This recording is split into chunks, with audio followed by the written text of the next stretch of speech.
Good evening, boys and girls. It is I, Alfred Konuwa, joined as always on the Wrestling Inc. podcast Friday night by NYC Demon Diva herself, Issa. Glenn is in parts unknown, adding all kinds of drops to his new board, so he's going to have all kinds of new stuff for you guys. So it's going to be the hottest podcast in all of wrestling with me and Issa. How you doing, Issa? How's your night? It was good, I guess. I mean, no Roman Reigns, so that's always not my most favorite thing, but we can talk about it. It was enjoyable television. Not must watch, but it was enjoyable. Yeah, you celebrated his title win more than he did. He didn't even come to gloat or anything. He had his cousins do it for him. Yeah. He knew he was being celebrated. Why show up, no Roman Reigns, but still a pretty solid show. But before we get to SmackDown or Rampage, of course, there was a lot of news throughout the week. We didn't see you on Tuesday, Issa, so I'm very curious and excited to hear your take on all this. But beforehand, we're going to get into the latest updates of the Cm Punk Saga. Of course, he went on after All Out at a media scrum, very planned verbal attack on AEW, the company, the top stars, the EVPs, Adam Page, Scott Colton, a.k.a. Colt Cabana, just everything in between. Scorched earth for CM Punk. And apparently, according to Wrestling Observer of our newsletter this week, he had been planning this for quite some time.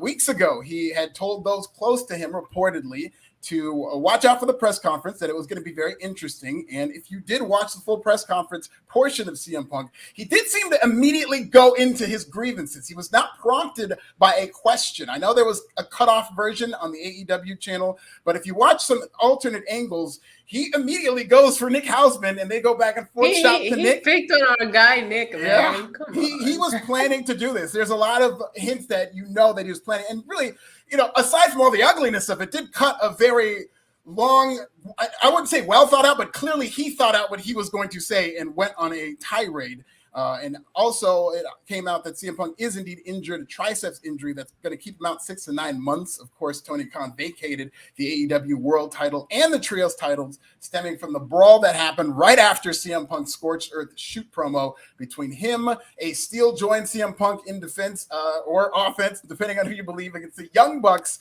and Kenny Omega, which ended up being a brawl. Nick Jackson got hit in the eye, a very ugly situation with a lot of different accounts. So, Issa, the floor is yours. What do you think about this CM Punk saga and where we are now? I mean, I thought that whether you like him or not, that the whole thing was very unprofessional. They made the company look horrible. It just the best thing that we got out of this is that video of Tony Khan drinking the water. Like, I cannot unsee that video to save my life. And I personally prefer to believe the side of the story in which Kenny Omega is saving a dog, just because I'm a dog person. I think that's the version that I'm going to choose to believe.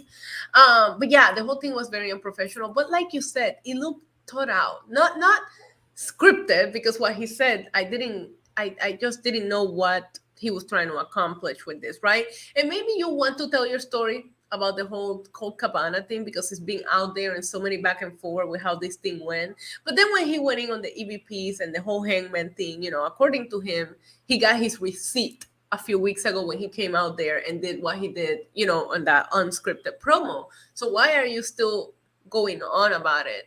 I don't think that the Elite were professional either, going back there and possibly starting a brawl. But can you blame them? You don't know how much of this has been building up, and this isn't just CM Punk related. The AEW locker room has had so much drama in the news as of recently that it was just waiting for that last drop, to drop and for everything to fall apart. But yeah, I just thought it was complete unprofessional behavior on Punk's, and especially when you're sitting there and you're supposed to be the guy, right? They just put this title on you.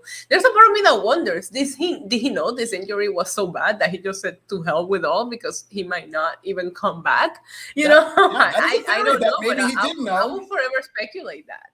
Yeah, that is definitely a theory that maybe he did know. When you tear a triceps, have an injury that bad, if you remember, John Cena tore his triceps and his elbow ballooned up immediately, and he knew. And maybe CM Punk just knew. He was clearly planning this out. So he had this plan prior to even getting injured. So maybe getting injured was just the trigger for him to eventually do that. We'll never know any of that. But the injury combined with CM Punk also mentally and emotionally breaking down at the verbal media scrum. I really do think I've been very outspoken about this. I have a couple of videos on pro wrestling. Your videos have been incredible, by the way. Yeah, a bunch of comments. I really appreciate you guys' support. Really, either way, it's a very polarizing topic. There are people who are with CM Punk on this. There are people who are with the EVPs on this. Exactly, me too. I'm with Kenny Omega saving the dog. That's it. Yes, me too. That's my favorite part of this narrative. Kenny Omega, the dog lover. Yeah, the dog whisperer. But no, I don't think the Elite handled it well. I don't think CM Punk handled it well. And there's a part of me, I shared this in my watch-alongs also on the Wednesday night podcast, that I feel like I remember CM Punk coming back and how magical that moment felt for wrestling. And I remember you and we saw each other in person. We did the podcast together in person, and we were just so excited about where wrestling felt at that time. And nobody was talking about All Out. And that is the biggest tragedy of this whole thing, is like nobody's talking about MJF coming back. Nobody was talking about it. It's just, I don't know. I like what Tony did, just putting out the video. Hey, this is the titles vacant, and handled it as a professional on TV. But I do think that we should have gotten to know what behavioral repercussions were taken against the Elite and against CM Punk. And that's just something that goes back and forth in reports and speculation, but we don't know what the official, suspension is for how long and what is going to happen to Punk. We don't know. Yeah, and the longer we don't know, the more people are going to weigh in as to whom should be suspended between these two parties. A lot of people, again, drawing a line in the sand and trying to wonder, and you're going to see some of these super chats, whether or not Hangman started it, whether or not it's CM Punk's fault. Who should we blame? Who should we side with? And part of that is the society we live in that's so tribal. I think both parties are at fault. I think this is the lesser of two evils situation, but I think they should fire CM Punk. I don't think CM Punk should be part of the situation. I agree, and I see that point, but there's a part of me that also looks at the other fields that CM Punk had prior to Hangman. MJF brought up Colt Cabana by name on a promo to MJF. And the entire Eddie Kingston field was based on the fact that nobody likes you backstage. So it's like, why is it that when Hangman brought it up, is it because it wasn't cleared by him? Guess what? That promo and that segment sold me that match a lot more than I was, going into it. So was Hangman doing it on purpose, or was he trying to sell a match? We're never going to know the full versions of these stories. But again, Punk came back and did the exact same thing to Hangman, and that should be it. Supposedly, old school wrestling, that's how it's handled, right? You get your receipt, let's move on from it. Why are we still here? But then again, it shouldn't be it, because these kind of things escalate. And to your point about this being brought up in the past, I think the reason that it's different now is that there's more tension added to it. This is what we saw, and this is the gift and the curse of worked shoots. Because like you said, it does sell a match. That reality-based wrestling, it really gets you excited. But the other side of that is it does cause backstage drama, as we've seen time and time again with AEW. You bring up Eddie Kingston. Jericho brought up his physique. CM Punk brought up his physique. Daniel Bryan brought up his physique. When Sammy Guevara did it, by that time, he had just snapped, and maybe it hurt enough. With CM Punk, Eddie Kingston said, nobody wants you here. That was a little bit of a narrative. And then by the time it got to Adam Page, and what was we've heard was an unscripted line, CM Punk had enough. So this work shoot thing where we're going to be edgy does have its consequences, as we've seen over and over and over, even down to Thunder Rosa and Britt Baker. Yeah, that's an excellent point. It's just, I feel like if you're going to be a bitter man, like CM Punk is coming off, sadly, that's how he's coming off. And a huge heel, because eating the muffin while cutting these promos was a big heel move, in my opinion. But Minnie's Bakery, though, I like that he put over a small business, which is featured in Forbes, as seen in Forbes. You could say that now. And I just felt like there was things that were said to CM Punk that were a lot worse than that specific promo. I have gone back and watched it, and I just feel like there was like that first back and forth between MJF and CM Punk. Like MJF murked him. It's just like I don't know. I'm glad that Tony Khan makes some decisions. I'm glad that there's no interim champ. I love the bracket for the tournament, for the world title. It doesn't feel like the last time we had to have an interim, he put a bunch of people that didn't make sense in a battle royal. No, every person in this bracket makes sense. So I do think that they're trying to kind of recuperate from it the right way. But unless we get the full versions of this investigation going on and the full side of the stories, I don't know that people are ever going to be able to just let it go without wanting to take one side or the other. Yes, and I do think, as ugly and as bad as that promo was from CM Punk, it could have been a lot worse had the media held him more accountable. I feel like oh my God, I know. Media scrum where it's pro AEW guys. And the Don't even get me started on that, Alfred. I was supposed to be at All Out. And I remember telling Lucha Libre Online when I couldn't make it, I was like, oh, well, what am I going to miss? A press scrum? You know, those things last 2 hours and they're boring. I'll be okay. And then I just see all hell fall apart. And I'm like, the one that I can't make it to is when everything happens.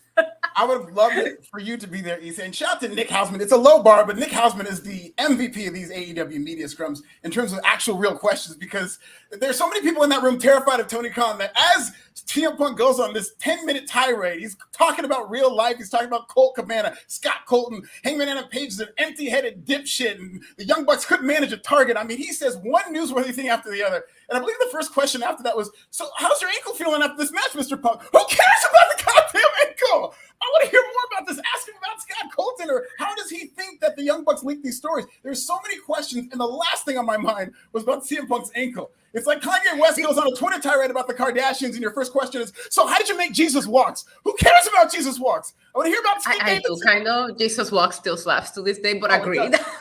But, agreed. And yeah, I feel like the media members, right? When you put yourself, you've been in this scrum, so have I. When you put yourself in that situation, you have the little devil and the angels in your shoulders, right? And I feel like everybody that was there had to be having that moment that is like push the button, and you have to have the other voice in your head saying, no, like Tony Khan is about to have a panic attack. Just bring him back to where he needs to be. But they're not his parents. Their job is not, even though a lot of them think it is, their job is not to coddle Tony Khan. Your job is to ask the question that is on anybody's mind that will create these stories. Tony Khan should have stepped up at that moment, cut the mic, end something. Like the way that he looked, it just. And then CM Punk's like, I'm trying to run a business here. And I'm like, no, dude, the guy next to you is running the business here. The way he just came off, it just made Tony Khan and the company just look horrible. And that's why I was like, is this man out the door at this point? Because you just buried everybody, and it just wasn't a good look. And to your point, Issa, that would have been a perfect question, because if you're following along live in the chat, that was one of the most preeminent questions is, why is Tony Khan just sitting there? Why isn't he doing anything? And that would have been a good question to ask. Like, Tony, do you agree with all this stuff that CM Punk is saying? Why are you not doing anything? Is it on site with the Young Bucks? Like, maybe something would have triggered him to be like, oh, we need to get the Young Bucks out of this building. And I mean, this situation could have actually been avoided with enough good questions asked. And even when Jericho sat down at the presser and somebody brought up that backstage meeting that was had, and Jericho started talking about loose lips, which I think is a huge issue with AEW. Nobody got up and asked him, like, who do you think is telling? You know what I mean? Like, or what consequences are going to happen if this information keeps leaking. I agree with you. I do think better questions could have been asked. Like, they stopped the fun, man. They could have kept it going. Yeah, but God bless Nick Hausman. He was the MVP of that night. And he didn't deserve any of the smoke that he was getting, but this was all part of the plan, which, even though it didn't go the way CM Punk thought it would, he got his shit in. He got all the stuff out that he wanted to say, and it was really just a moment in history with CM Punk for all the wrong reasons once again. Do you wonder what would have happened if Hausman was like, yeah, I'm friends with Cole? Yeah, that would have made it even worse. Slime. I wish Hausman would be like, that's Slime right there. Yeah, that's my boy. What's up? We brought the same smart tech. We were having beers before the scrum. Like, that would have been. CM Punk might have jumped that table. The brawl might have started early. You know what I mean? Nick Hausman might have a black eye. But that was it. And you guys, of course, your chat's weighing in. Why is number one blaming Hangman Page for starting this? Go ahead, Issa. I don't know that. Like I said, if Hangman started it, I feel like Punk got a receipt. And I feel like Punk came into this scrum with an agenda that he wasn't going to forgive anyone, no matter what receipts were given or taken. And if you think about it, the conversation, the meeting that happened supposedly backstage happened after the Punk receipt and all that. So Hangman could have thought that the whole thing was squashed back there. You know, we don't know. We don't know anything. So I can't blame anybody here. All I can say is what I told you. I thought everybody that was involved in this behaved unprofessionally, and come to find out, Hangman was out the building when this whole thing was going down. So And good for him. And to your point about unprofessionalism, Cody Rhodes was in a similar situation with the EVPs where there was friction. He did admit on a promo on TV that there was infighting, but Cody Rhodes handled his situation like a pro. That's why I think this is a lesser of two evil situations. There is a consistency of these top stars being alienated on the other side and on the wrong side of the EVPs. I think it's a flaw with that dynamic, but there is a professional way to handle that where you can make yourself a big star in the other place instead of burning it all to the ground the way Phil did. Cody Rhodes saw it all coming, or Cody Rhodes was the beginning of the crumbling of things. Cody leaving just feels like everything turned around when it came to morale, not company. I mean, like Tony Khan just reported, they're about to profit $100 million. If you're a business person, you know, a brand new business, sometimes it can take 5 years before you get out of the red. It's huge. They're doing good things. It's just the morale and there's no structure, there's no leadership, and that needs to change. Yeah, absolutely. And I think it's a little bit of both of what you said. I think he saw it coming, and as soon as he left, he's a guy that a lot of the young wrestlers in there adore. And to this day, I think it was Ricky Starks said that to this day, he calls him and texts him every single day for advice. And he's a mentor to a lot of people in there. And he did always seem like the adult, always wearing a suit, very father-like figure. I mean, he's Dusty Rhodes' son, and he has a lot of that swagger and aura that Dusty Rhodes carried himself with. Yeah. So I think a lot of people saw him. I mean, to a lot of these younger wrestlers, he's somebody they did see kind of growing up with legacy and whatnot. Yeah, Cody's the man. He is the man. He's a god. Peter Bahi, friend of the show, $5. Issa witnessed a lot of craziness this past Sunday. Drunk Raj will be discussed for years to come. Issa, I heard Raj was wilding this Sunday. Yeah, I think Raj had a couple of drinks. So did I, to be fair. Not as many as he did. Definitely not as many as he did. I always miss Drunk Raj. You never drinks on our podcast. That was beyond drunk. I got to go back and watch. I'm a geeking H. I know what you're trying to do. $5. I think AEW wrestlers need to take mental health first aid class. Still feel like it's a work. CM Punk is injured. Good excuse to remove the belt. I do not think this is a work. This is the wrong reason to get the type of publicity. I think AEW does lean into the work shoot thing too much, and that's why we're in the situation we are. But I don't think this is part of it. I don't think they're doing a work at a press scrum in this manner. I don't think they bring up Colt Cabana's mother by name and that he shares a bank account with his mom and all the ugly things that were being said. That would say more about AEW and really turn a lot of people off to AEW if they found out that this was poor Marsha, but I'm not sure that was the burn that Punk expected it to be. You know what I mean? Like, I just like, what are you getting out of this? You know, and I share on my watch along, for example, a random like personal fact is that my mom is on disability and she has to have a tutor. So my mom has to have somebody in her accounts with her, whether she wants to or not. And it's just like, do you know the situation here? Because this could be, you know, I get how he tried to make it sound, but it's like there's situations in which people are really stuck being in accounts with other people, and that doesn't make them any more or any less than anybody.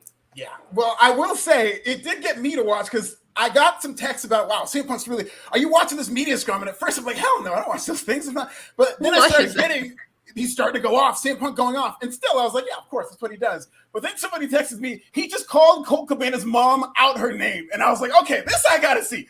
Okay, then maybe it's real. And that's when I saw it. There was not a doubt in my mind that, oh my goodness, it is real. And then All Out was so long, and I really just wanted to get the podcast over with so that I could go and watch the whole press scrum. Because Raj played the clip of the Colt Cabana thing, but there was so many people texting me, and I'm seeing the timeline that more was happening. Like I didn't even get to see that he called out the EVPs or anything like that when we were doing the podcast. So at that point, I was like, "Can we just wrap this up? Because I really want to go watch this." Andrew Ung for $4.99. Didn't Cody have an issue with the Elite? Yes. Over the same issue that Punk has, Punk and Cody wanted to go global, but Elite only care about their audience. I have a video right now comparing CM Punk and Cody Rhodes on Pro Wrestling Bit, the biggest and blackest YouTube channel on the planet. And that is something that does stand out to me, is a difference between Cody and CM Punk and the fact that these are two big stars. This could be a pro CM Punk argument, although I'm on nobody's side. I want to make that clear. But you do see, looking at this neutrally, two big stars, you can argue, two of the biggest stars that they've ever had, two building blocks of this company that have now felt alienated by the Elite. There is clearly, whether or not you want to believe anybody, there is clearly a problem with this structure where people feel alienated, they feel sabotaged, and Cody did it in a very professional way that you didn't hear all this. He didn't do any interviews. We could have found out about all this stuff going on. We didn't hear anything because he's a professional, but there was an issue there, and then there's an issue with CM Punk. So that is a consistency I think needs to be addressed. I will share that I, personal opinion, always thought that making wrestlers have that big of titles was not a good idea when they're also part of your on air. Like if it's a wrestler that's not wrestling, that's a whole different story, right? But somebody that's on air, part of the roster shouldn't have any kind of like that much more authority over everybody else, because I kind of figure it will eventually bring faction. And I love the elite. I love being the elite. I love what they do, but I don't know that putting wrestlers with that kind of title is gonna help. You know, I know that for example, Kenny Omega's doing a lot of things with the video game aspect of things. That I don't mind, you know, having wrestlers assist, but like an executive vice president, you could really affect how somebody's career goes just based on the fact that you don't like them, and that's just not. It just seems like a preferential thing. But you have to remember when All Elite Wrestling started, Tony Khan didn't even want to be like in the picture. I remember we used to blame Cody for every booking decision that was made. Cody was the face on the beginning. I remember that. So things did change over time. Oh my God, I will never forget. We would all tweet at Cody every time something happened that we didn't like, because Tony Khan was not as involved. So back then it was a whole different beast than what All Elite has become now. So I can see why they thought those were good choices on the beginning. But now the honeymoon is over with AEW, and now they need to figure out what to do and fix it. Because I share this, and I know you feel the same way. We're wrestling content creators. We need all wrestling to be doing good. Oh, otherwise, we don't have a job. Well, we also need moments like this that are real life that get people going crazy. But it doesn't need to get away from it. By no means that's is it good thing. if AEW I like the drama. Yeah. Right. I like the drama. I don't want the company to fall apart. I want the company to do well.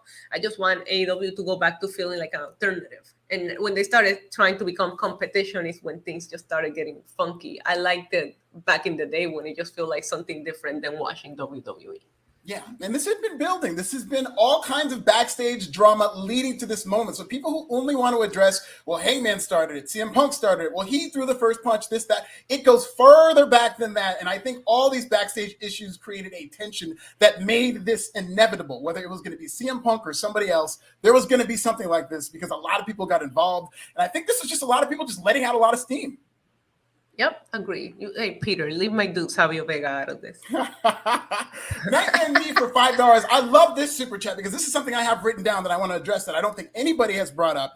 Nightmare Me first says that CM Punk is most likely suffering from bipolar disorder. As someone who struggles with mental illness, I can see a lot of the symptoms in his actions. Yeah. Okay, and I'm not trying to be funny or anything like that. I absolutely agree with Nightmare Me on that. I think there is a mental health component, and I will go further in saying I think it might be CTE. That is one of the things that came to my mind in terms of, if you look at CM Punk's long wrestling career, he started out, he's been to CZW, he's wrestled Necro Butcher, he's had years of those chair shots to the head, he was part of that era, and he's taken a lot of blows. As a pro wrestler, taking bumps, you know, CTE's moving forward as we learn more information is going to be a big issue that we're going to learn to diagnose and learn to diagnose while people are still living. But I think when they look at CM Punk's brain, there's going to be an element of that. And just his pattern of outbursts of behavior like this that gets him sued, I think this is a part of it.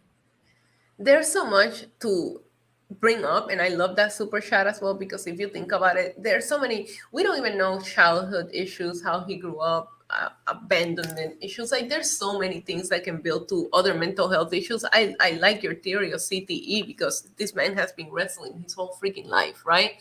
And then he did the UFC and he got knocked he got rocked hard in UFC, like but there's, and I wonder how he handles it, because you have people like, shout out to him, and I hope everything goes well, whatever it is that's happening with Malachi Black, who has been put out in the open that the reason why he asked for his release is due to mental health. And you have people that handle mental health as you might know that you have an issue, but you don't want to talk about it. You want to deal with it. You want to tough it out. And the more you tough it out, the worse it gets, right?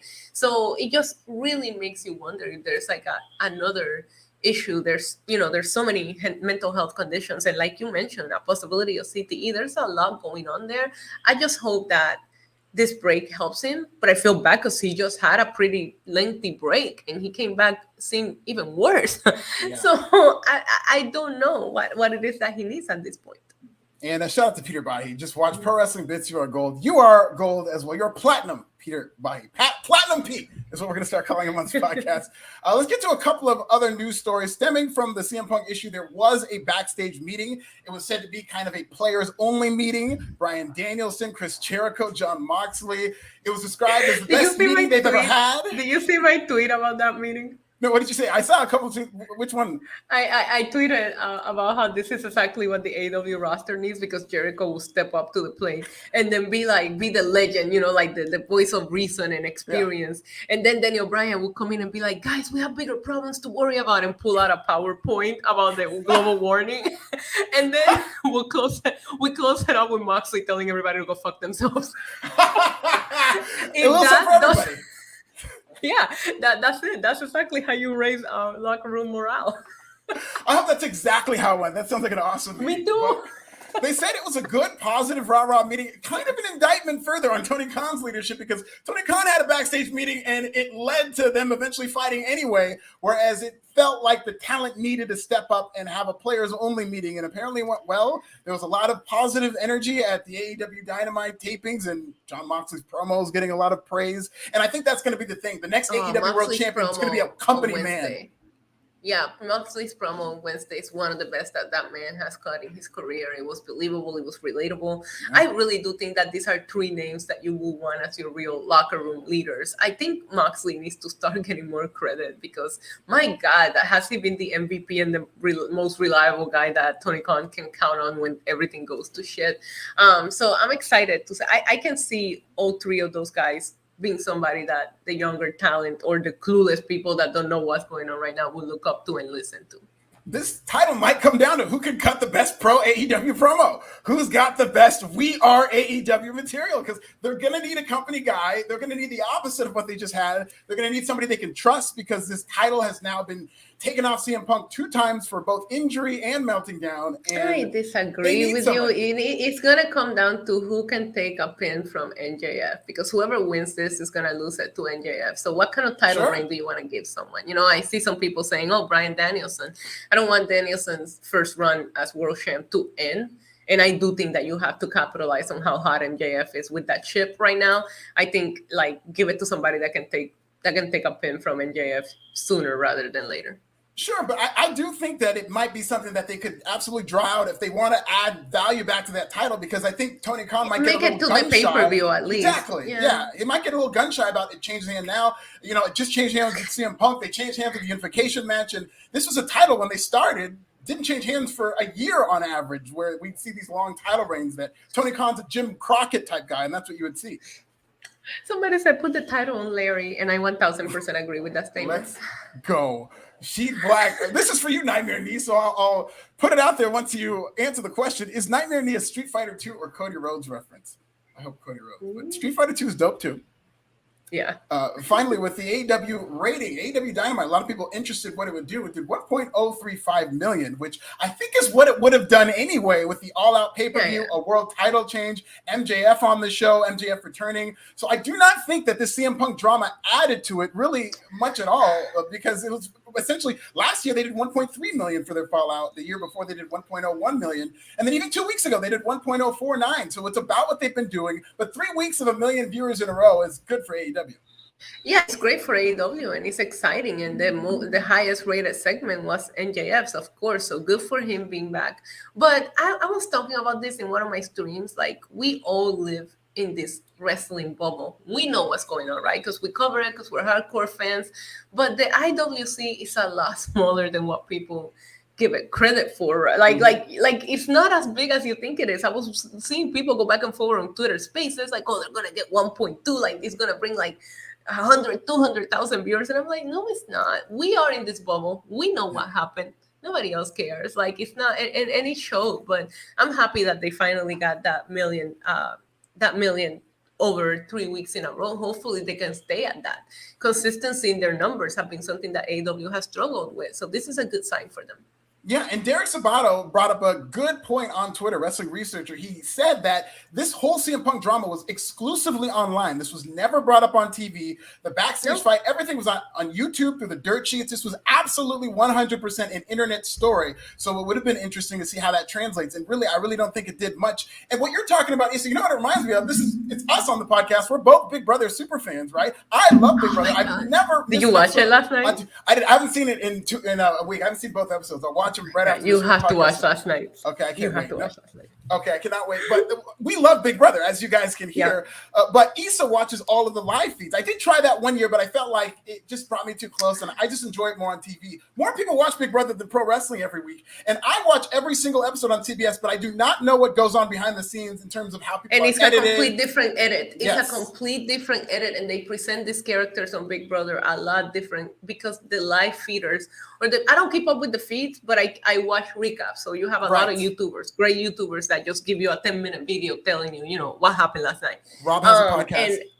Right. Oh, I love Matt Rose. Shout out to him. Yeah. Tom, TV Talk with Toms, and Big Brother Boy. Those three are my go-tos. But anyway, so they completely edit the shows that if you don't know what's going on in the live feeds, you wouldn't even even racism, like real life issues that you see on the live feeds.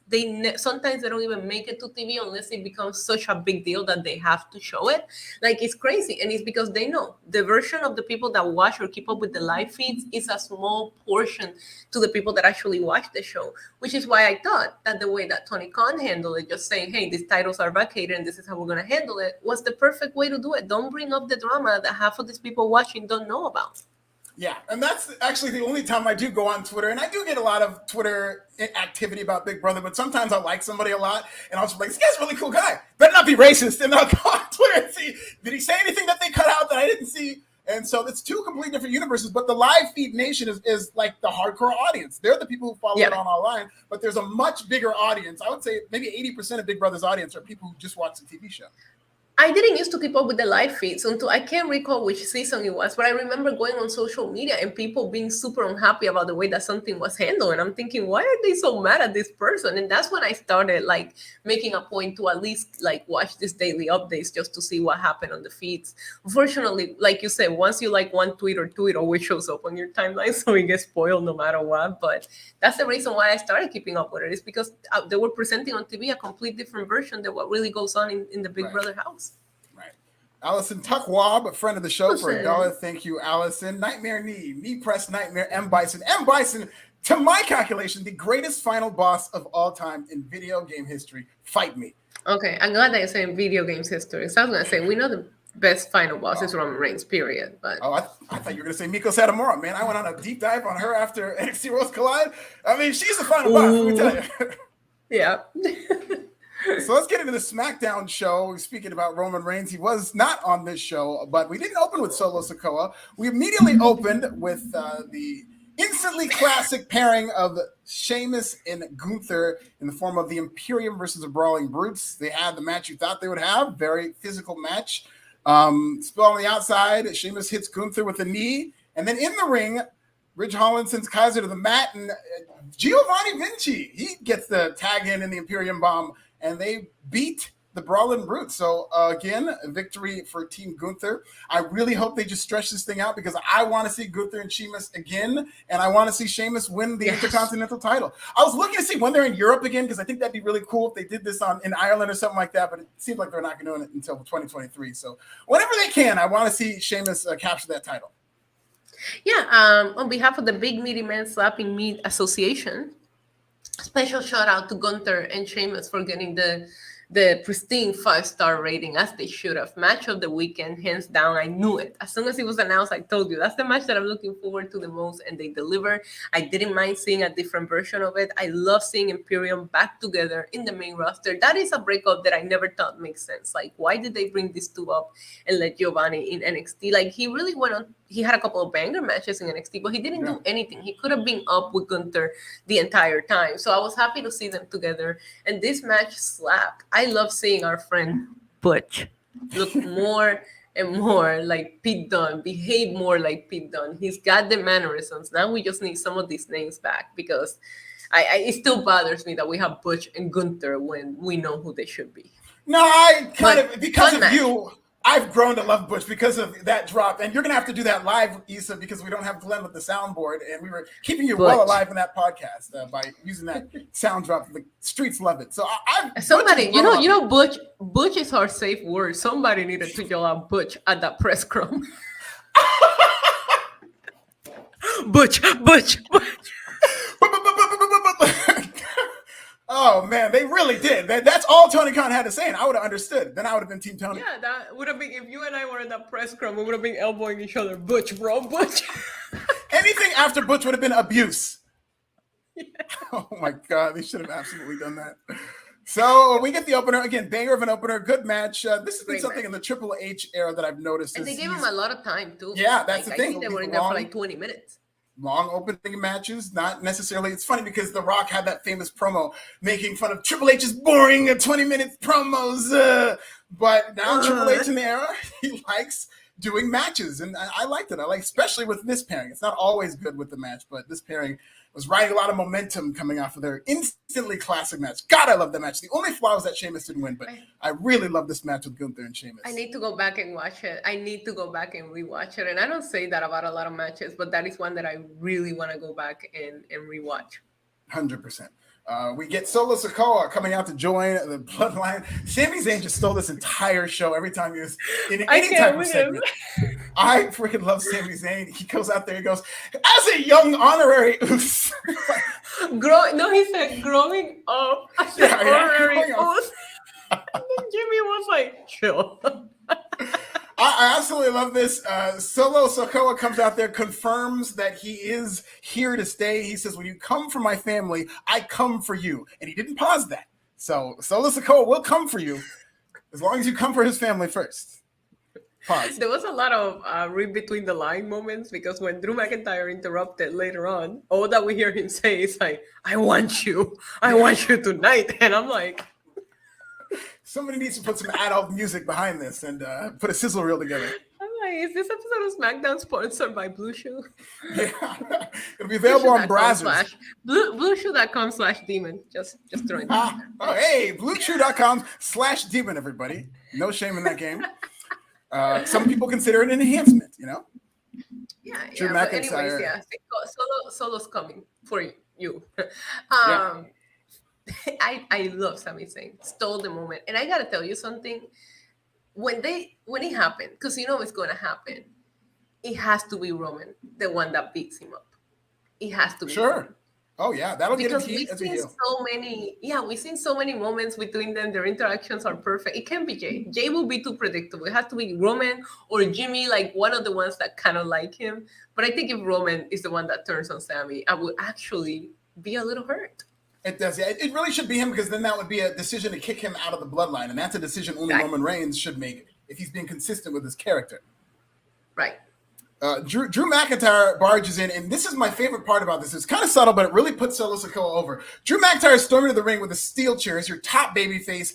Piss and vinegar, steel chair. The Usos run for their lives. Sami Zayn runs for his life. Solo Sikoa is about that life. Like, he is that street guy that they're saying is. He wants the smoke, even with the chair in his hand. Wanted the smoke. He stayed right there. He was not intimidated. You're absolutely right. I actually loved that moment because everybody else ran and he was just standing there like, what? And they're calling him the champion of the streets. He looked the part at that moment. Absolutely. You don't see them book baby faces like this. This is a babyface move that this guy is willing to take on Drew McIntyre, even with a steel chair. And so Drew kind of clears the ring with the chair. Solo's still there, stands his ground. Sami Zayn takes the bullet for Solo Sikoa, and the bloodline goes retreating. So this sets up Solo and Drew McIntyre. Now, this is one of the great things that could have potential to be great of this bloodline, as if it couldn't get better with Sami Zayn. What I like that they've done is each Uso has a different relationship with Sami. Like, Jay hates him. Jimmy tolerates him, but doesn't necessarily like him. Solo Sikoa was very grateful that Sami Zayn got in the way. I want Solo Sikoa to love Sami Zayn. I hope Solo is like Sami's like the Solo whisperer, where Sami's Solo's guy. And like, even the other two, like Jay hates him and it's kind of lukewarm with Jimmy, but I want Solo to ride for Sami Zayn. You call it lukewarm? They have a secret handshake. Once you start a secret handshake with someone, I feel like it's past lukewarm. Like there's something there. There is, but I don't feel like Jimmy is team as Sami. He's just kind of a mediator. Like, if Sami gets out of line, he'll check Sami and say, hey, man. If Jay gets out of line, he'll be like, don't worry about Sami. But Solo could be the guy like, no, that's my friend. And he could be the only person that Solo likes. Maybe. I can see that happening. I mean, we did see Solo being a little apprehensive towards Sami. And then after Sami made that save backstage, Solo kind of like, embraced the Sami love. Yeah, no, absolutely. So Solo seems to be very gracious of Sami. We would see more of the same later tonight. But before that, it was Raquel Rodriguez and Aaliyah versus Toxic Attraction. It was a fine match, kept it short. Raquel and Aaliyah seem to have like a Scooby-Doo and Scrappy-Doo type relationship where it's like the big, like Spike and Tyke, like the big bulldog and the little bulldog. And Raquel Rodriguez is kind of positioned to do most of the work. And she got the Tahana bomb on JC Jane, and they kind of dusted Toxic Attraction. I think it was a funny line from Corey Graves where Michael Cole said that Aaliyah had hid wrestling from her parents. She hid the fact that she was training from wrestling from her parents. And then Corey said that Gigi's parents hid the fact that they were her parents for years. kind of a live round from Corey Graves. I missed that. That's freaking hilarious. Yeah, a lot of people were getting on Corey Graves because they felt like they were entitled to Nigel McGuinness, but I thought Corey Graves was very good on this show. Yeah, he was okay. He was okay tonight. I mean, you're always gonna no feel Pat McAfee. You're gonna miss him, and Pat is such a big part of SmackDown that I feel like it's gonna take a couple of weeks to warm up to Corey being there. Yeah. And okay, boys and girls, here's one of the more interesting segments of the show. Ronda Rousey. Last week, Ronda Rousey went ham on Adam Pearce. And we get that wide shot of Michael Cole. Same shot they used for when he announced Naomi and Sasha's suspension. And Michael Cole had some tweets for CM Punk. He said Ronda Rousey was facing an internal punishment that nobody knows about. Ronda, and I quote, aired her dirty laundry publicly. Hence the reason this investigation was being done behind the scenes. Ladies and gentlemen, there are no coincidences in this company, and this is one of the ways Triple H is just like Vince McMahon, that pettiness. You know, this is top of mind in terms of what Triple H wants to accomplish, is really take it to AEW, and this sounded like a shot at CM Punk. No, Issa? 1000%. I personally find those subtle shots a lot better than like you. I think you made a TikTok that I'm still laughing about, like the two former WWE guys promos in AEW. Yeah. That's how AEW takes their shots at WWE. It's not subtle, and I just love. I feel like it feels so much petty when you just do it in a way where you're like, did he just say?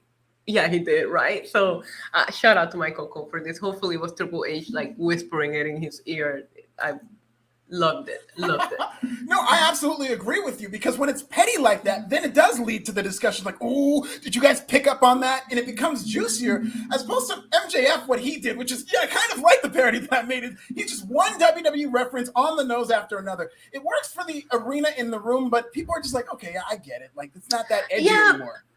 I think what I took away from MJF promos was his ability go from the biggest babyface in the company to back to his heel ways in the same segment. And I think that is so commendable. Like, he's so talented that he just showed you, I can play whatever role they need me to play. And it was cool. But there was a lot of name dropping. I like the Cody Rhodes name drop in AEW just because it's always going to reel back to that.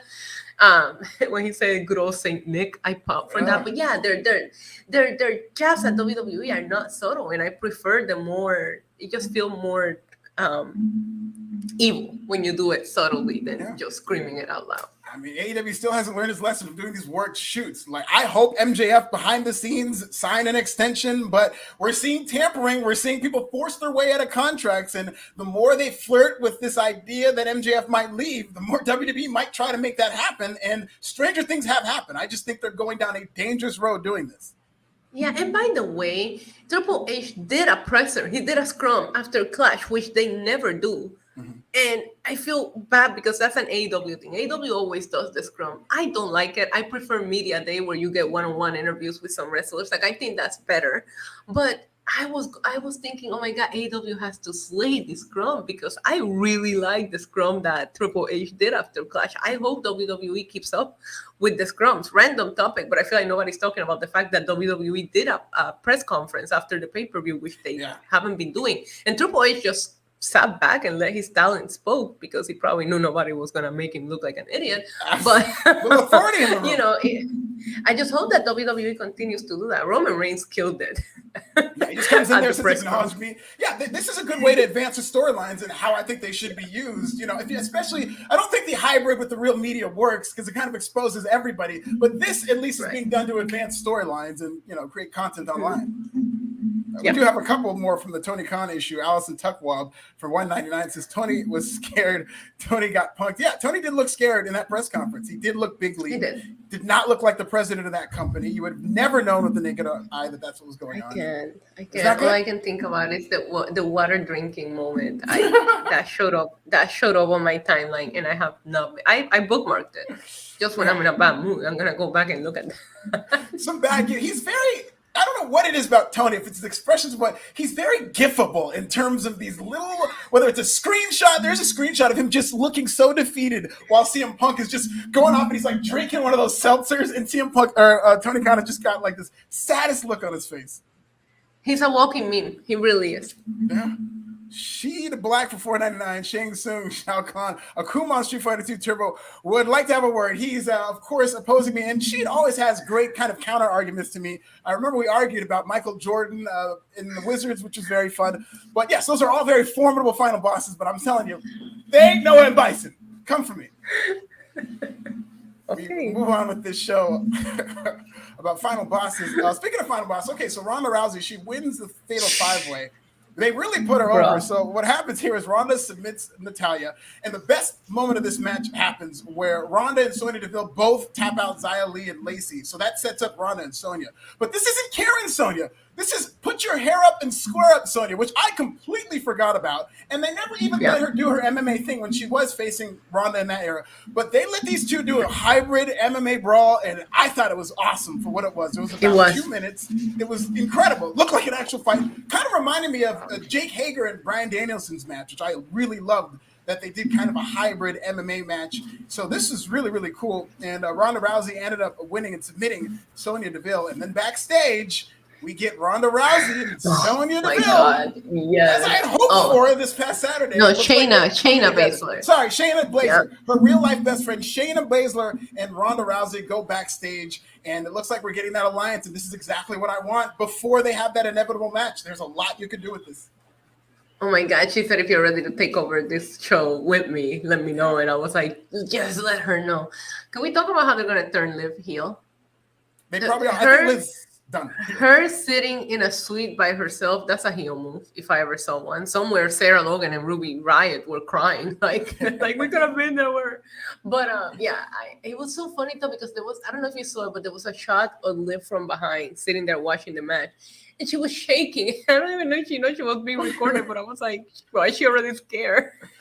I'd be shaking too, man. The way this thing is going, there's been reports that they really want to build Ronda into a megastar. And what I see happening between Ronda and Shayna is they're going to recreate the Golden Alliance. What was the Golden Role Models of Bayley and Sasha Banks? Remember, that was done in an empty arena. We didn't get to see that in live crowds, and it was a very successful, very beloved angle. I see them putting the tag team titles on Ronda and Shayna. I see them making Ronda a double champion. I see them running through the roster and then eventually losing the titles and then feuding for that world title at WrestleMania. I think that's the direction, and it's going to take Liv Morgan losing. And if she turns heel in all of this, I don't think that's going to be a good thing either. The problem here, I don't think Ronda and Shayna are going to be baby faces doing this. I think they're presenting it like they're going to be these two badasses, but this is going to be a baby face gimmick. This is going to get over, and it's going to leave right Liv now, Morgan. Ronda is very, very over. I would have never guessed that it was going to take Adam Pearce to make this happen for Ronda, but it really did. This back and forwards that she had with Adam Pearce the last few weeks really helped build this character.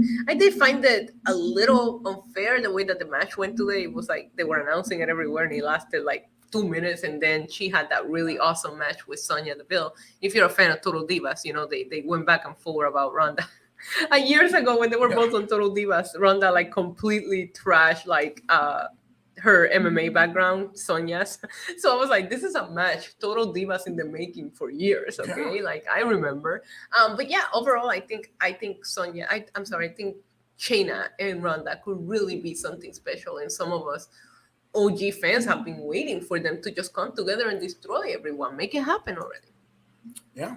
And Dylan Matthews for $2.99. I will be shocked if MJF goes to WWE now. I will not. Nothing shocks me in this business. Things change from a month-to-month basis. You never know what's going to set somebody off, or if there's a moment that they thought they should have won a match. We've seen so many people force their way out of these contracts. And it's funny because Tony Khan had that tweet saying, no, I've still got all my talent under contract for 5 years. Since then, we've seen one guy after another force themselves out there, and it could always happen.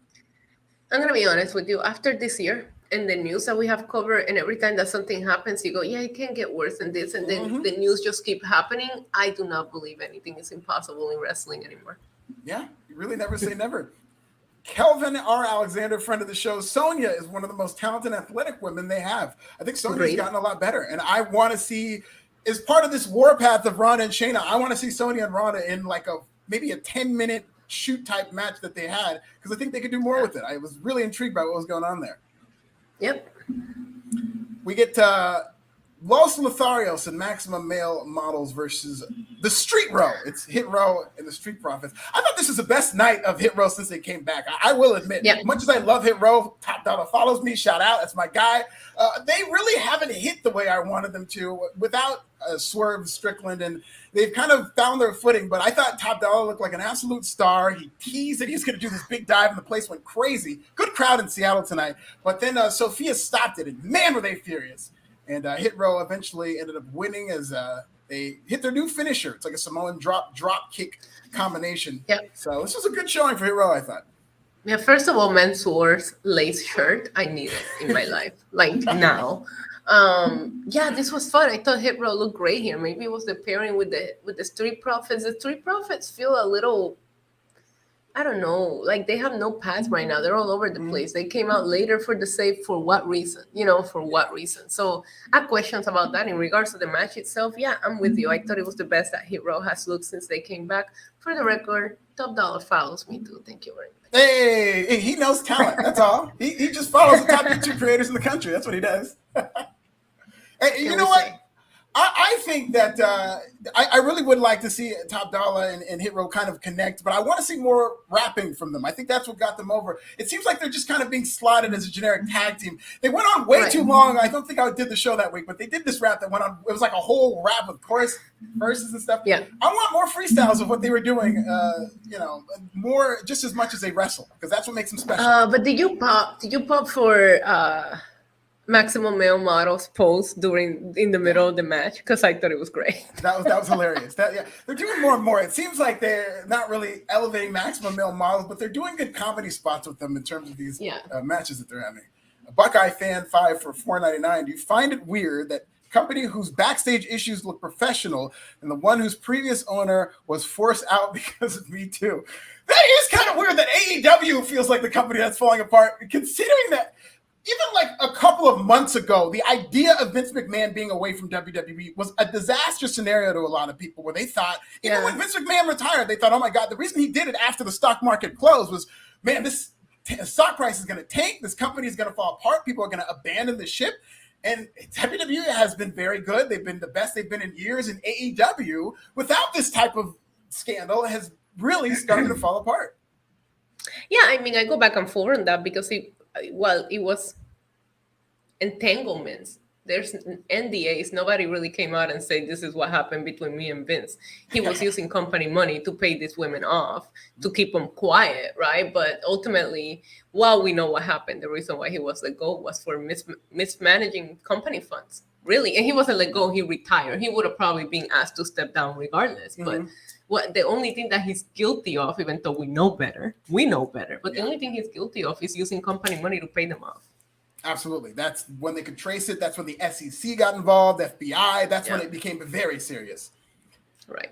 We have Braun Strowman destroying Alpha Academy. So this is Braun. He gets new theme music, which I do not like as much as his old theme music. Crowd goes nuts for him. He hit power bombs. He hit this power bomb on Otis that was almost effortless. It looked really impressive. And these people went crazy. So they're clearly building him up, I think, for Roman Reigns down the line. And Roman Reigns, they're going to need to do a lot with him, because if he's going to have this for 7 months and it's just going to be predictable, they're going to need to add something and at least try to make somebody look convincing. But that's going to be the flaw in this whole bloodline storyline as we move to Cody Rhodes or The Rock or whatever they decide to do. It's another 7 months until WrestleMania.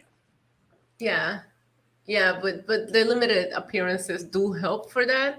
I think Braun looks incredible. He's in such excellent shape. I was just talking about it earlier today, just remembering when he debuted with Bray Wyatt. Now, I'm not saying he was not in good shape, but he was thick, okay? The man had a belly, and just to see the incredible shape that he has gotten into, good for him. This was fun. The crowd loved him. The kids loved the spots that Braun Strowman did. I think it was an excellent business decision to bring him back. Yes, he's very good not at what he does. He's not favorites, but I can see exactly why you would want that attraction, especially after having to not watch him there and watch Omas.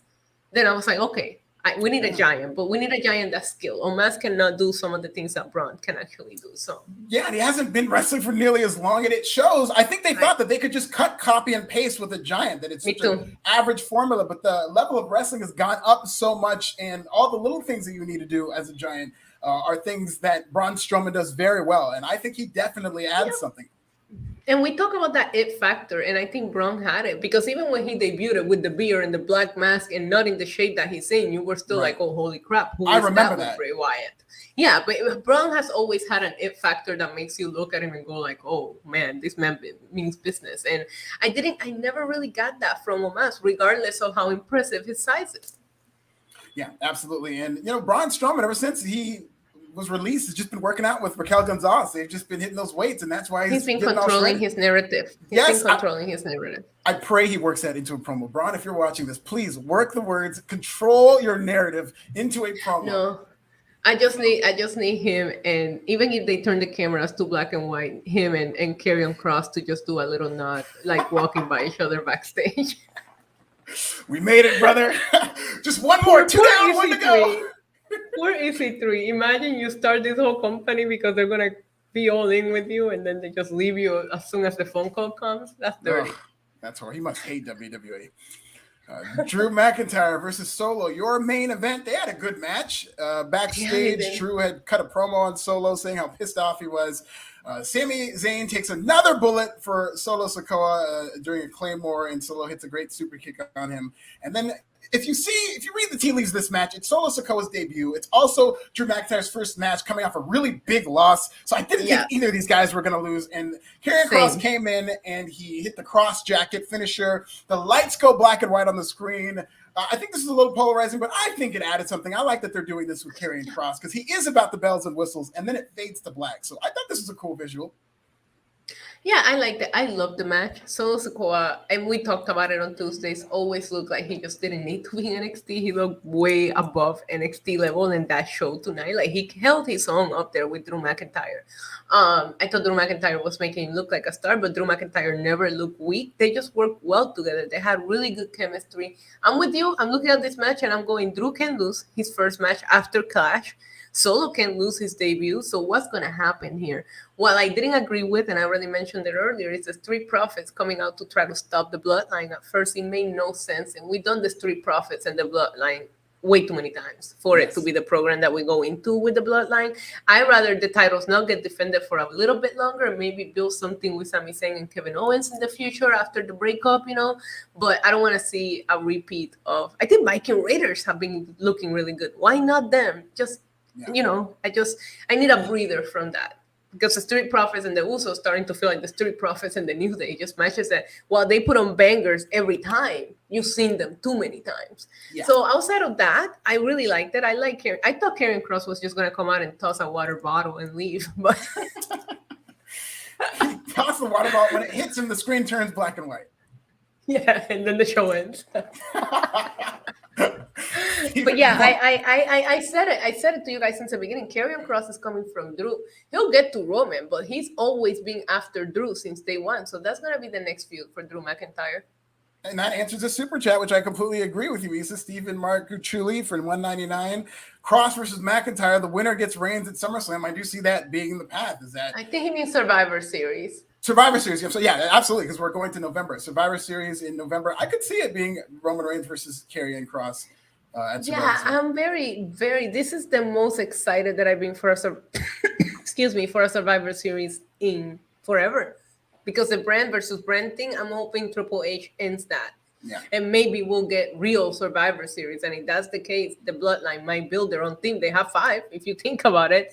So I personally think that maybe Triple H will bring back the old concept of Survivor Series, and we might not see titles being defended or champions versus champions here. We might just have the good old Survivor Series that, we liked and loved at some point. Hopefully, I mean, if you've seen the artwork, and I don't know how if this was approved before or after Triple H, it does suggest it's going to be a brand versus brand thing, Raw versus Why? SmackDown. Because everybody's going back and forth between brands, so it doesn't make any sense anymore to do a brand versus brand. And what, the Usos are going to fight themselves? Roman Reigns is going to, I will pay. I'll pay for Roman Reigns to fight himself. I'll probably attend live if that's the main event. But it doesn't make sense to do champion versus champions with so many titles being unified. I feel like you would pay to see Roman Reigns do a lot of things to himself, but we don't have to get into all that. 1,000%. Oh, Issa, the streets are talking. Dylan Matthews, and I have done a little bit of research, and this is out there. Breaking. Wrestling Observer reports Young Bucks sent out feelers to WWE. Okay, for reasons I cannot discuss. I was thinking this whole time they need to be worried about Kenny Omega because of the contract issue and him possibly going, and I think this changes a lot, but the idea, and nobody's tighter with the Young Bucks than Meltzer. I mean, they literally named their finisher after him. So the Young Bucks, if this is coming from Meltzer, that the Young Bucks are sending out feelers to WWE, I'd be very, very nervous if I'm Tony Khan. He might have to, clear out all of these parties and try to start from scratch with the locker room he has. Dylan Matthews also tried to report that The Rock had re-signed with WWE. He did say that, yes. I'm not sure we can trust his reporting here. We are not confirming this. Yes, we are not confirming or denying that. The thoughts of Dylan Matthews are Dylan. Exactly. The views expressed by Dylan Matthews are his own. And that's why I did kind of Google it and look it up. It is on, there are some headlines as of an hour ago that they have sent out some feelers. So do more research. I'm sure there's going to be more news as we do more shows and we talk to you on Monday and Tuesday. But it does not surprise me at all that they're at least sending out the feelers. And Triple H is just, I mean, you talk about hitting the jackpot. Think about where Triple H was this time 3 months ago, where he's, recovering from his very serious health issue. He's on the outside looking into the corporate structure, probably thinks, okay, my days as any type of power figure in WWE are over. He's basically a figurehead. And now, not only is he on top of the wrestling world, not only does he have momentum, we're in the Triple H era, the Young Bucks and Kenny Omega might fall into his lap, ladies and gentlemen. I can't think of a better luck-up run. What I'm more concerned about with this report is CM Punk. How is he handling this? Because, he hates that the Young Bucks be leaking information out. So if he saw this report, he's probably so pissed off. Nick Jackson reports that the Young Bucks have sent feelers. Wow. Oh, my God. Black Reigns' best matches are with Wyatt and Strowman. I loved Reigns' matches with Strowman, I'll tell you that. Okay, I think Reigns' best matches were with Wyatt and Strowman pre-Tribal Chief. I think Roman Reigns has put on some bangers with pretty much everybody that he gets after this whole head of the table run. It's very difficult to point out what his best matches are because I actually think when I look at Roman Reigns' head of the table run, my least favorite match, believe it or not, was the John Cena match. I didn't like it. Oh, really? They didn't really do much. And I'll tell you what, I talk about the pandemic. The match he had with Jey Uso, I think, especially that Hell in a Cell match, that's something I'd like to see him from the crowd. That was one of his forgotten, underrated matches. I wanted to see it. Oh, my God, that I quit. Was it I quit inside Hell in a Cell match? Yeah. It was insane. And the storyline behind there, main event Jey. I really wanted that with Jimmy, when Jimmy came back as well, just to see if they could, have the same magic. But, he put on some great matches. That triple threat with Edge and Daniel Bryan at WrestleMania was incredible. His match with Cesaro, his run with Kevin Owens, like Roman has had some incredible, even the match that he just put on with Drew McIntyre. I know there was a lot of pageantry to it, but they killed it. Like it was a really good match, and they did the same thing at Survivor Series when they did the champion versus champion. Like Roman, the argument. I don't know why some people still would like to put out there the argument that Roman can't wrestle, which I don't even try to entertain that anymore. Roman is putting on banger matches at this point with anybody that you put him in there with. But the big dog version of Roman Reigns, yes, I do think his best opponents were Bray Wyatt and Braun Strowman. My favorite big dog matches, and this is one of the greatest matches I've ever seen, I saw it live, was Roman and Brock Lesnar at WrestleMania 31. I don't think it's enough. Oh my God, that's my favorite. Oh my God, that's like top 3 favorite Roman Reigns matches for me. I gotta tell you something. It was the sexiest thing I ever seen. When Brock kept punching him and he just laughed about it, that shit is hot. I don't care what anybody wants to say. So good, so good. Yeah, that's one of my favorites. He didn't have a safe word that night. No, there was no. Listen, there was a flash warning, like a flash flood warning on my phone. I don't even know what caused it. It was a mess. We're headed to Rampage. Let's go to flash flood into Rampage. Darby Allin versus Grab your kayak. Get a wetsuit on, everybody, please. Darby Allin versus Sammy Guevara opens us up. It's a hot match. We get a cutter on the floor by Sammy. Anna Jay comes in and interferes. Darby Allin takes his bump on the skateboard. Wasn't as bad as it initially looked.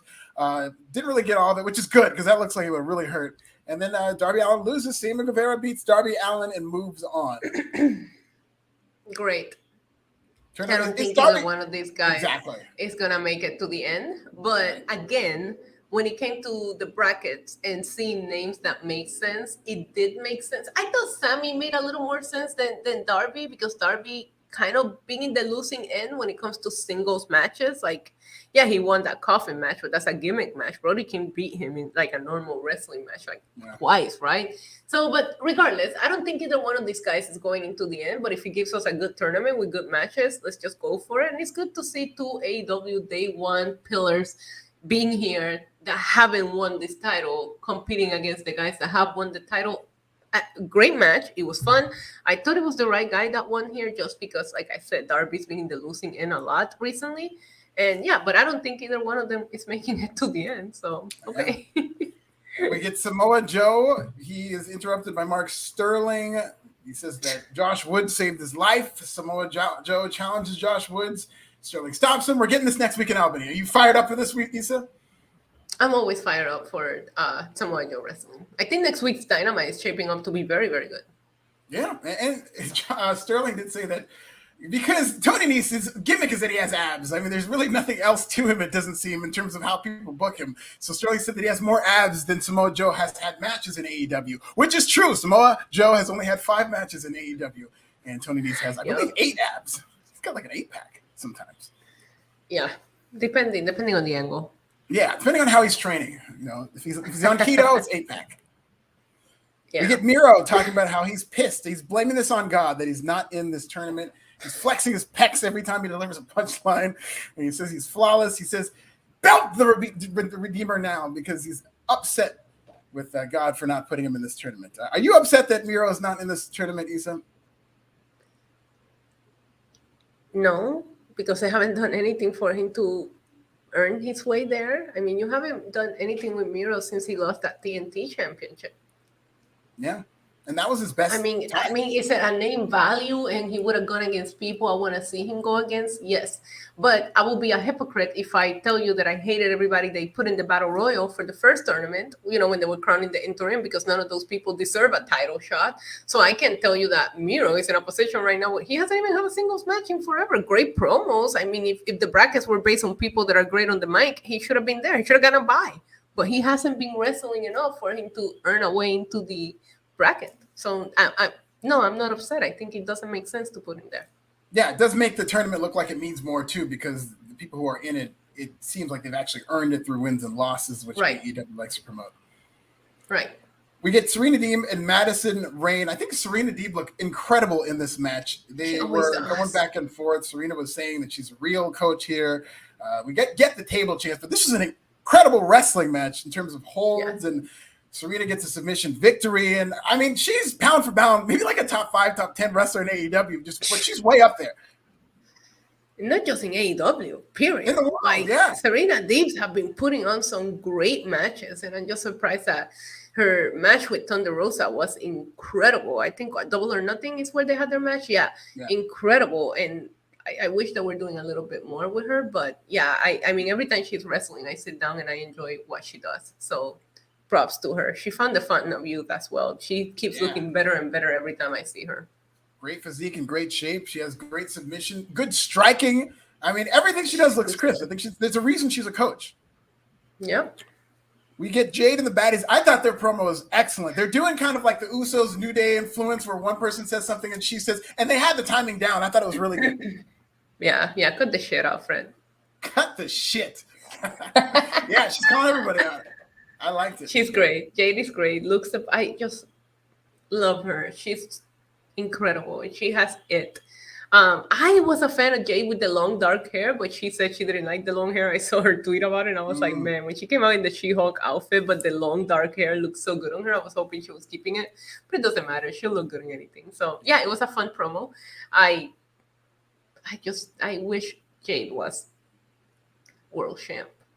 I wish that they would somehow get the TBS title and give more people the chance at that title and then just make Jade the face of the actual women's division already, because this network title still come off as mid-card to me, and Jade doesn't look mid-card.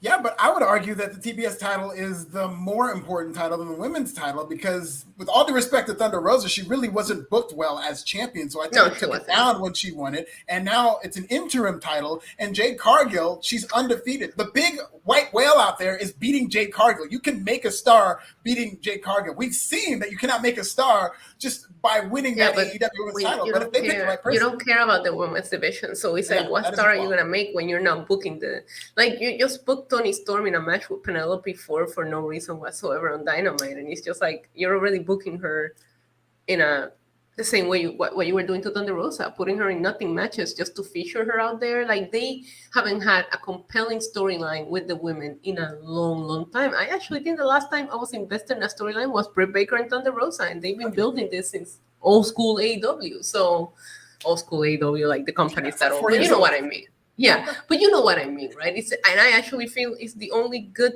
story that they've done. I do like the streak of Jane, but it makes her matches predictable. But you're right. The moment she gets pinned, it's going to be a moment. Yeah, and they're going to have to follow up on that. But everybody's going to be talking about that. And if they tell the right story, they can. And the operative word is can. To your point, when Jay had the TBS title and Britt Baker, because they booked her a lot better, had the world title, they both felt very important. Now, I don't feel like the world title feels as important as Jade. Yeah, definitely. She does seem above that title. But I think she's doing a good job. We get Dax versus Claudio in the main event, so they're really talking up Dax as the underdog. I really like their exchange there. And they had a pretty good match. It was hard hitting. The crowd was clearly tired by this point, but they did get into it toward the middle and end. They had some good spots. Claudio won with a sharpshooter and is still the ROH World Champion. And this Dax, I'm telling you, there is money in promoting Dax. You don't necessarily have to put the title on him, but him chasing and the idea of him as this underdog who goes for the World Champion, maybe gets on a win streak, I think people would really get behind that. Yeah, I was actually very intrigued by Jericho on commentary saying, I never been Ring of Honor champion. I was like, oh, are we going to see Jericho versus Claudio in AEW? Another show that Tony Khan decided to end by booking a Ring of Honor title match. Yeah. I find that curious. That's how I personally thought they should have flipped main events on Dynamite. And here, this one felt like a bigger deal. Like, what would you put in that position? Like the world title tournament? No, but both shows ended with a Ring of Honor title match. And I find that a weird choice. But yeah, this was a fun match. Dax Harwood is so talented, and I love seeing him in singles competition because he doesn't get talked about enough, because we all love FDR, but they're both each talented on their own. Yeah, absolutely. And Dax Harwood gets a lot of singles matches, and they were really playing up how he was the underdog because he's such a tag team specialist. So I like that.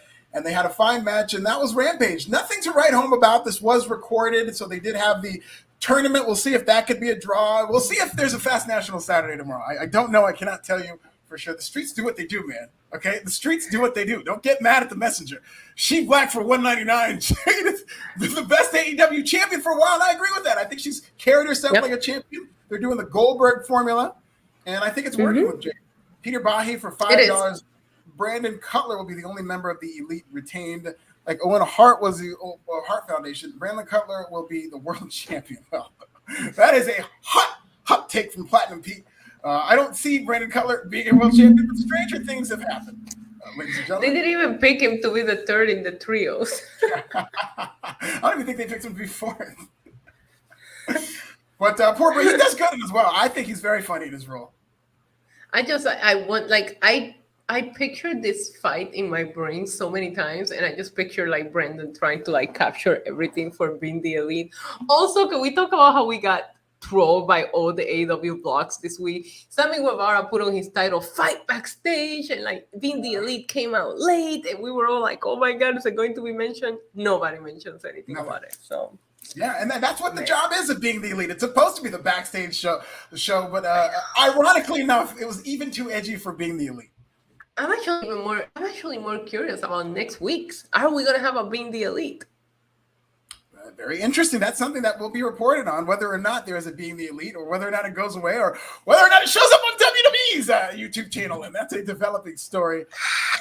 But for those of you, and if you want to see Issa's reaction to the Young Bucks joining WWE potentially, where can we find you, Issa?